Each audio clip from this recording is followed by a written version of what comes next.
మాతృ సంరక్షణలో ఏపీకి అంతర్జాతీయ గుర్తింపు.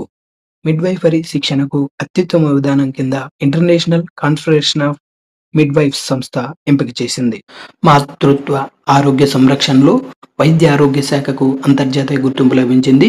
మిడ్‌వైఫరీ శిక్షణను అత్యుత్తమ విధానం కింద ఇంటర్నేషనల్ కాన్ఫెడరేషన్ ఆఫ్ మిడ్‌వైఫ్ సంస్థ ఎంపిక చేసింది. 2026 జూన్ 14-18 తేదీల్లో లిస్బన్, పోర్చుగల్లో జరిగే సదస్సులో ప్రెజెంటేషన్ ఇవ్వాలని వైద్యారోగ్య శాఖను ఆహ్వానించినట్లు కమిషనర్ వీరపాండ్యన్ తెలిపారు. కాగా అధికారుల కృషిని మంత్రి సత్యకుమార్ అభినందించారు. మిడ్‌వైఫరీ ట్రైనింగ్ అంటే ఏంటో ఇప్పుడు మనం తెలుసుకుందాం. మిడ్‌వైఫరీ శిక్షణ అనేది గర్భధారణ, ప్రసవం, ప్రసవానంతర సంరక్షణ మరియు నవజాత శిశు సంరక్షణపై దృష్టి సారించే ఒక వృత్తిపరమైన శిక్షణ.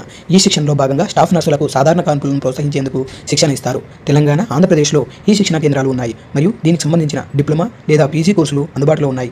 మిడ్‌వైఫరీ శిక్షణ గురించి ముఖ్య వివరాలు. ప్రయోజనం: మాత, శిశు మరణాల రేటు తగ్గించడం మరియు సాధారణ కాన్పులను ప్రోత్సహించడం ఈ శిక్షణ యొక్క ముఖ్య లక్ష్యం. శిక్షణలో చేర్చబడే అంశాలు: గర్భధారణ సమయంలో సంరక్షణ, ప్రసవ సమయంలో సంరక్షణ, ప్రసవానంతర సంరక్షణ, నవజాత శిశు సంరక్షణ, సి సెక్షన్ ఆపరేషన్లను తగ్గించి సాధారణ కాల్పులను ప్రోత్సహించడం ఈ యొక్క పథకం యొక్క ఈ ట్రైనింగ్ యొక్క ముఖ్య ఉద్దేశం.